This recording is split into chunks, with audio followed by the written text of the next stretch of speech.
Ya, materi kita di bab 5 kelas 9 adalah perdamaian dunia, anak-anak. Di gambar ini sudah jelas ada tokoh-tokoh dunia itu dan juga lambang-lambang bendera dari berbagai belahan dunia. Intinya mereka semua sepakat bahwa perdamaian dunia itu harus dijunjung, harus diutamakan ketimbang untuk kepentingan-kepentingan pribadi. Ya, tidak ada negara satupun yang menginginkan peperangan, tidak ada. Semua negara pasti menginginkan yang namanya perdamaian. Ya, tetapi kenapa kok negara-negara ada yang berperang? Sampai saat ini pun ada negara-negara yang selalu berperang. Ya, apa penyebabnya? Nah, anak-anak, akar dari peperangan itu sendiri adalah ada 4 kalau saya mengelompokkan berdasarkan buku Eva Siko itu. Ya, yang pertama adalah karena dari keserakahan ini. Keserakahan siapa? Bisa keserakahan pemimpinnya, bisa keserakahan rakyatnya, bisa keserakahan dari penguasanya dan sebagainya. Karena dengan keserakahan ini seseorang akan berbuat bermacam-macam ya untuk memuaskan dirinya, untuk mewujudkan apa yang diinginkan. Selain keserakahan ada juga yang namanya kebencian. Kebencian itu ini juga merupakan akar dari yang namanya peperangan. Apa yang terjadi ketika orang serakah ini?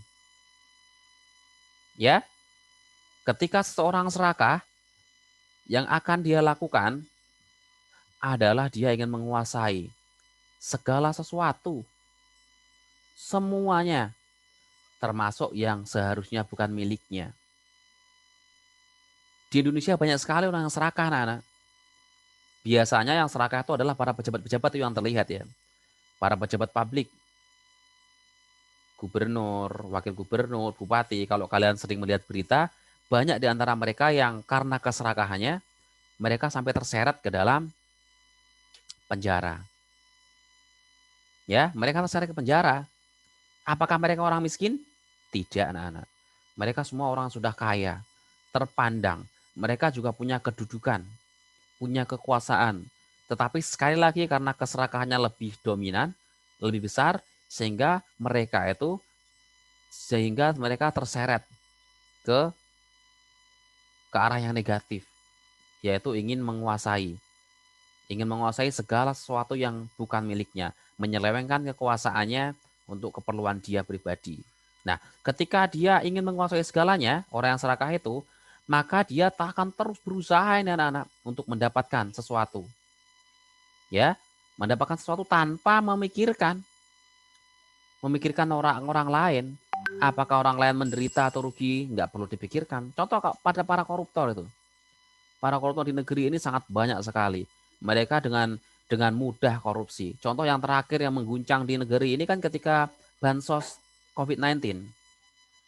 Ya, COVID-19 bantuan sosial yang jumlahnya miliaran dikorupsi sama menterinya.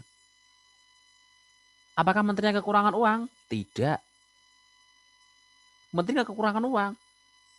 Ya, dia itu gajinya sudah sangat besar. Dan biasanya menteri yang dipilih oleh presiden itu bukan orang sembarangan, anak-anak. Artinya bukan orang yang awalnya miskin kemudian diangkat jadi menteri, tidak. Dia pasti orang yang sudah punya track record bagus, yang sudah punya pengalaman dari segi keuangan juga sudah mapan, nggak ada masalah. Tapi buktinya bansos saja kok bisa dikorupsi ya. Berarti itu bukti kan bahwa keserakahan menimbulkan peperangan itu. Dia tidak memikirkan orang lain. Bagaimana para korban COVID-19 itu nggak dipikirkan. Yang penting dia mementingkan dirinya sendiri. Itu adalah bahaya dari keserakahan. Yang kedua, kebencian. Kebencian juga menjadi akar dari peperangan. Baik peperangan yang besar maupun peperangan kecil. Peperangan kecil itu misalnya dari keluarga. Peperangan percekcokan antara kalau suami dengan istri misalnya. Kalau peperangan besar tentunya melibatkan negara. Nah, kebencian itu akan membuat seseorang menjadi sangat marah, mudah marah ini. Apa-apa sedikit jadinya marah. Ya, mudah marah terus. Kemudian kalau orang yang penuh dengan kebencian, dia akan selalu menolak anak-anak. Menolak apa? Hal yang tidak disukai. Pokoknya hal yang tidak disukai dia akan ditolak terus. Kalau hal yang disenangi dia akan semangat terus. Tapi Ada hal yang tidak disenangi, waduh dia akan sangat menolak. Ya. Nah, orang yang penuh kebencian juga sama tidak dengan orang yang serakah tadi, dia tidak peduli anak-anak dengan orang lain. Terserah dia berbuat seperti ini, orang lain mau senang mau tidak, EGP. Cuek, yang penting saya senang. Kamu nggak senang nggak ada masalah bagi saya. Nah, itu orang yang kebencian. Nah, ketika orang penuh berpikirnya seperti itu, ketika orang berpikirnya penuh dengan keserakahan dan kebencian, pasti masalah-masalah banyak timbul. Peperangan, konflik akan terjadi. Ya. Nah, selain itu anak-anak, selain karena kebencian dan keserakahan, faktor yang lain adalah karena moha juga. Moha itu adalah ketidaktahuan. Ketidaktahuan yang di sini yang dimaksud adalah ketidakmampuan dalam membedakan ini. Hal yang baik, hal yang buruk. Ketidakmampuan dalam membedakan hal yang bermanfaat dan hal yang tidak bermanfaat. Ya, sehingga dia berbuatnya nanti tidak terkendali. Menurut dia perbuatan yang dilakukan baik, tetapi menurut orang lain tidak. Contoh para koruptor itu.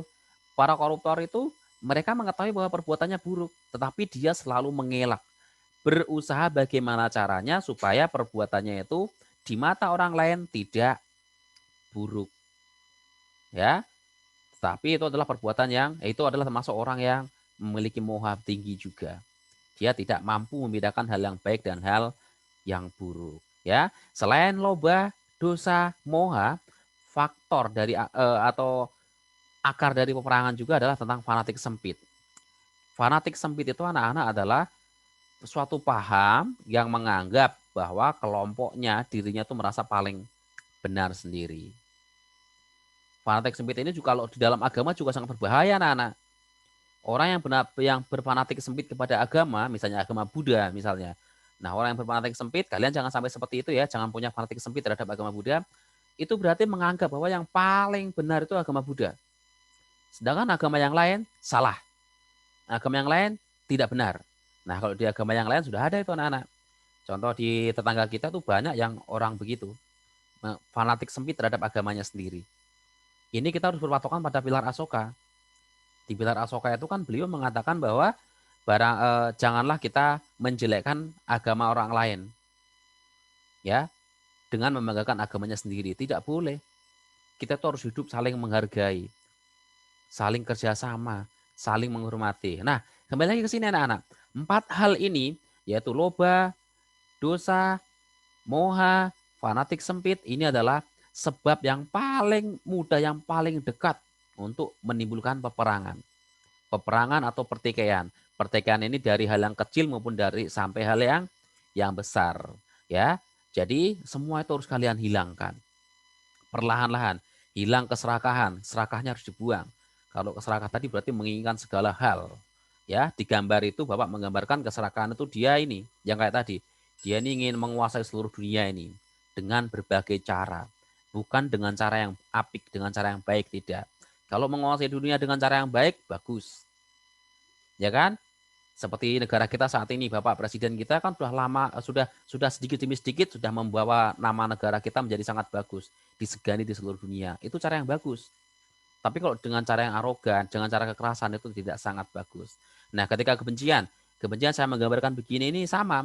Ketika kebencian dibalas kebencian, ingat kata-kata Buddha di dalam Paritakaranya, kebencian tidak akan berakhir bila dibalas dengan kebencian. Oh, di Dhammapada, sorry.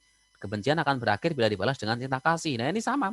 Ibaratnya orang ini mengutarakan kata-kata kebencian, ini pun sama membalas dengan kata-kata kebencian. Tidak akan pernah berakhir. Itu seperti di Dhammapada.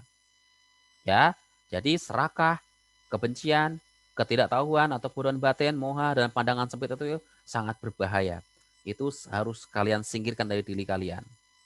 Bagaimana caranya? Salah satu cara dengan meditasi anak-anak. Nah, bagaimana sih kita berperan dalam menciptakan perdamaian dunia anak-anak? Nah, ada banyak cara. Yang pertama, kalian harus mengembangkan sikap cinta kasih dan toleransi.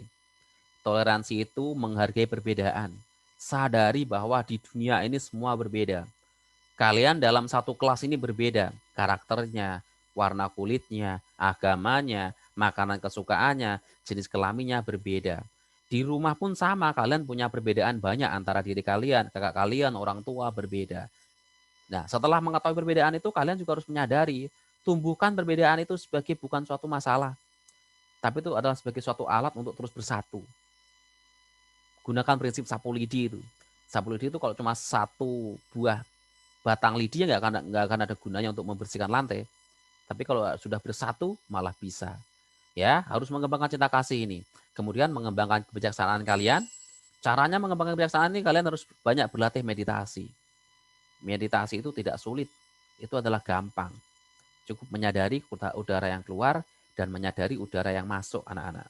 Nah, kemudian yang ketiga ini kalian harus memiliki rasa malu dan takut. Malu dan takut apa ini? Malu dan takutnya ini bukan terhadap hantu. Ya, malu dan takutnya ini adalah terhadap perbuatan kita. Perbuatan yang buruk. Jadi malu melakukan perbuatan buruk dan takut akan akibat dari perbuatan buruk. Itu yang bisa kalian lakukan dan kemudian berpikir, berucap, dan perilaku penuh kedamaian. Nah, saya kira itu anak-anak itu hal yang gampang semuanya. Itu berada dalam diri kita masing-masing semua itu. Cinta kasih kita miliki. Umat Buddha sangat penuh cinta kasih. Agama Buddha agama yang penuh dengan cinta kasih. Kalian ketika meditasi juga memancarkan cinta kasih. Ya, tadi di awal Bapak juga memutarkan The Chart of Metta itu juga sama, memancarkan cinta kasih kepada semua makhluk. Kebijaksanaan juga dapat kalian latih dengan terus bermeditasi, giat bermeditasi. Kemudian memiliki rasa malu berbuat jahat dan takut akibatnya juga bisa kalian lakukan.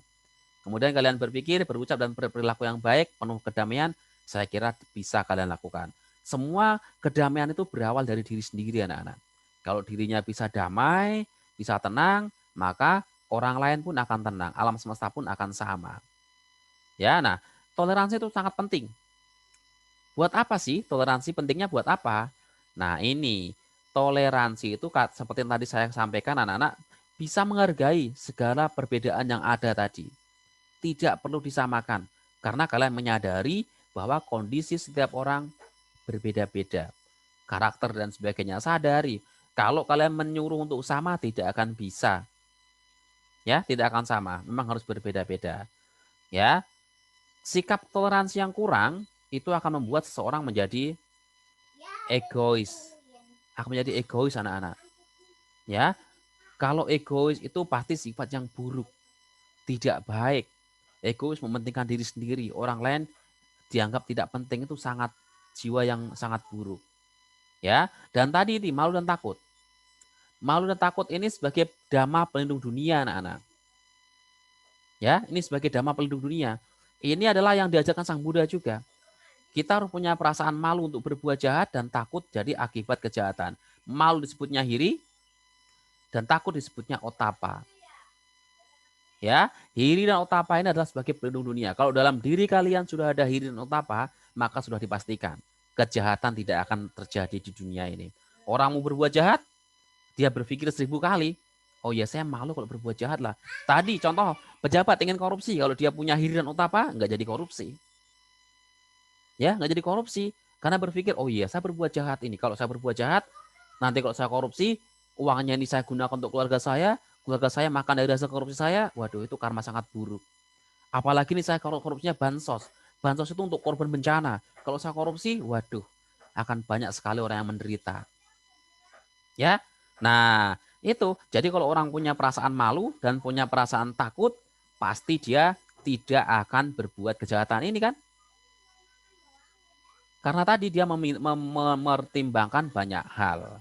Jadi kalian juga harus punya itu anak-anak, punya rasa malu untuk berbuat jahat, takut akan akibatnya. Itu harus kalian tanamkan dalam diri kalian. Kalau kalian punya itu, pasti ketika akan melakukan suatu perbuatan, entah itu perbuatan yang baik atau buruk, pasti kalian berpikir berkali-kali. Utamanya kalau perbuatan buruk. Kalau perbuatan buruk pasti kalian akan langsung mikir, waduh, ini perbuatan buruk ini kalau saya lakukan nanti akan jelek terhadap diri saya, terhadap keluarga saya. Makanya kalian harus berpikir panjang. Punya rasa malu dan takut ini sangat penting. Malu dan takut itu adalah dua hal yang menjadi pelindung dunia. Seandainya seluruh orang memiliki rasa malu dan takut yang tinggi dan menyadarinya, pasti dia tidak akan melakukan kejahatan. Nah, pada zaman Sang Buddha pun sudah ada peristiwa yang dilakukan oleh Buddha untuk mendampingkan peperangan. Kalian bisa membaca di buku paket kalian, ada kisah dari kerajaan suku Sakya dengan kerajaan suku Kolya yang secara singkat mereka ingin merebutkan aliran sungai ini di musim kemarau yang sudah mulai mengecil. Memang selama berpuluh-puluh tahun aliran sungai ini selalu terpecah menjadi dua. Satu mengarah ke kerajaan Sakya dan satu lagi mengarah ke kerajaan Kolya. Tetapi karena musim kemarau yang berkepanjangan, airnya kecil sehingga tidak cukup ketika airnya itu harus dialirkan ke dua tempat, harus satu tempat. Singkat cerita, mereka ingin merebutkan. Kalian bisa membaca lebih jelas di buku paket kalian ya. Kalian harus mengeksplor sendiri itu. Ada singkat cerita mereka ingin merebutkan, tetapi Buddha datang untuk memperdamaikan mereka. Dan mereka diajari Dhamma langsung mengerti. Enggak ada peperangan lagi. Ya, singkat cerita begitu. Silahkan nanti kalian baca sendiri di buku paket kalian Ehipasiko kelas 9. Ya, pasti ada. Oke, baik berikutnya. Nah ini pesan-pesan Buddha anak-anak yang berkaitan dengan perdamaian dunia. Tadi di awal sudah saya sampaikan yang ada di Dhammapada bahwa ini kebencian tidak akan berakhir bila dibalas dengan kebencian, tetapi kebencian akan berakhir bila dibalas dengan cinta kasih. Ibaratnya tadi, ya, atau ibaratnya paling gampangnya yang sering dibuat perumpamaan itu adalah orang dengan api. Kebencian itu ibaratnya api. Api kalau dibalas dengan api, ya nggak akan berakhir api itu. Apinya malah semakin membesar. Tapi itu api akan berakhir, akan padam ketika dibalas dengan cinta kasih. Cinta kasih itu diibaratkannya sebagai air. Ya. Nah, jadi kalian harus punya perasaan merendah. Ketika orang lain marah kepada kalian, ya jangan ikut marah. Tahan dirinya. Bagaimana cara menahan dirinya, Pak? Tarik nafas dulu. Sadari. Kalau memang kamu salah, ya mohon maaf, minta maaf. Tapi kalau misalnya nggak salah, ya jelaskan. Tunggu dulu. Ketika orang lain marah, kamu harus ikut meredam dulu. Jangan kamu marah, orang lain marah. Yang ada malah semakin membesar. Ingat Dhammapada itu, bab 1 ayat 5. Itu Sang Buddha sudah menuliskan begitu anak-anak. Kebencian tidak akan berakhir bila dibalas dengan kebencian, tapi kebencian akan berakhir bila dibalas dengan cinta kasih. Itu sangat baik sekali. Sangat mulia sekali kalau menurut saya, kalau saya renungkan. Ya. Nah, yang kedua ini dalam Dhammapada juga, ayat 129 ini, semua gemetar akan hukuman, semua takut akan kematian. Tadi di awal sudah saya sampaikan, semua makhluk tidak ada yang pengen perang. Semua negara tidak ada yang pengen perang. Semua orang, semua binatang pun tidak ada yang ingin mati. Tidak ada anak-anak. Semua takut akan kematian. Semua takut akan hukuman. Misalnya kalau kalian nggak percaya, kalian punya orang tua kan? Punya orang tua atau kalian di sekolah lah. Bilang ada guru, misalnya ketemu guru A. Guru A ini terkenalnya, dia memberi hukuman yang aneh-aneh gitu misalnya. Kamu misalnya si Aaron mungkin bilang, oh saya emang nggak takut sama guru A itu. Hukum juga biasa saja. Pasti walaupun dia ngomongnya begitu, ketika ada salah ketemu sama guru A, pasti ada rasa takutnya. Orang tua kalian pun sama. Ketika sudah pakai surat-surat lengkap untuk berkendara misalnya, SIM sudah punya, STNK sudah punya, mobil nggak ada masalah. Tapi ketika ketemu polisi, dihentikan polisi, pasti ada rasa takutnya anak-anak. Saya pun sama, naik motor misalnya, walaupun sudah pakai helm, jaket, motor lengkap, surat-surat lengkap, tapi ketika saya dihentikan polisi, pasti ada rasa takutnya. Ya, semua orang takut, nggak ada yang nggak takut. Nah, seandainya ini diterapkan dalam diri semua orang, dipahami, disadari, maka yang namanya penyiksaan, pembunuhan tidak akan ada. Yang namanya peperangan pasti menghasilkan korban yang banyak. Korbannya yang terparah adalah orang yang meninggal. Korban yang cacat, yang sakit juga akan sangat banyak sekali. Nah, kalian coba inget-inget tuh pesan Sang Buddha juga di dalam Dhammapada itu, bahwa semua orang takut akan kematian. Semua makhluk takut akan kematian. Semut pun dia takut akan kematian. Ayam, kambing, sapi pun takut akan kematian. Jadi nggak selayaknya kita menyakiti mereka. Ya. Nah, kemudian di dalam Mata Sutta, ini sebuah sutta namanya Mata Sutta juga disampaikan bahwasanya sungguh sulit menemukan makhluk di alam semesta ini yang belum pernah menjadi ibu kita, ayah kita. Artinya apa anak-anak? Artinya kalian saat ini bertemu dengan teman-teman kalian di kelas 9A, 9B, itu kemungkinan besar kehidupan-kehidupan lampaunya, mereka itu adalah orang tua kalian. Si Evan mungkin ketemu dengan si Michelle. Michelle mungkin dulu orang tuanya. Siapa yang bisa mengetahui? Kalian bisa mengetahui nanti ketika kalian sudah bisa mencapai pencerahan sempurna kayak Sang Buddha. Sang Buddha itu kan salah satu sifatnya adalah mengetahui segenap alam. Artinya apa? Artinya Sang Buddha bisa mengetahui anak-anak. Alam semesta ini beserta isinya. Suatu ketika kan kalian pasti sudah pernah mendengar ceritanya, bahwa ketika Sang Buddha berjalan beserta para biku-biku yang lainnya, beliau menemukan tumpukan tulang. Lalu Sang Buddha bernama Skara kepada tulang itu. Para biku yang lain heran, kenapa Buddha kok bernama Skara ke tumpukan tulang? Sang Buddha mengetahui, tulang-tulang itu dulunya adalah ibuku. Tuh, ya. Dan ini yang mengatakan Sang Buddha sendiri anak-anak tuh di dalam Mata Sutta ini.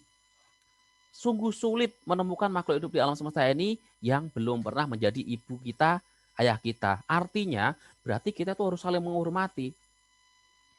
Pasti di antara kalian di kelas 9A, 9B itu bertemu itu kan dalam satu kelas, pasti di antara mereka tuh ada ikatan karma anak-anak.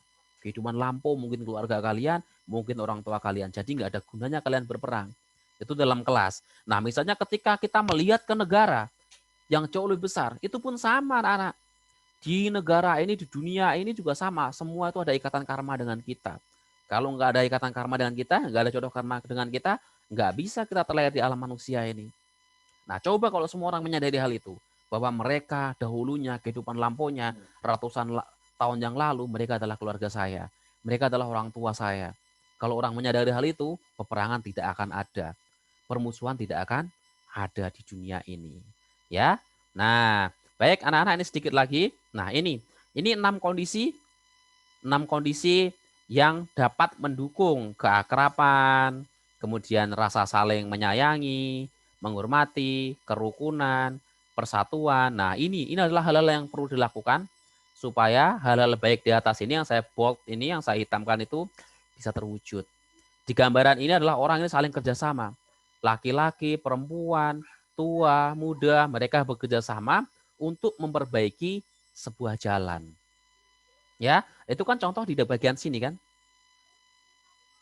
Nah, perbuatan benar, perilaku bajik. Nah, ini sudah menunjukkan menuju ke keakraban, persatuan, saling menyayangi, menghormati semuanya itu. Ini baru melaksanakan 2 ini misalnya. Saling berbagi juga ini sudah dilakukan tuh. Ya, ketika mempraktekkan itu pasti semuanya akan memperoleh 6 kondisi ini. Perbuatan-perbuatan bajik yang dilakukan pasti akan mengondisikan timbulnya suatu perbuatan atau hasil yang baik pula. Kalian praktekkan ajaran Sang Buddha.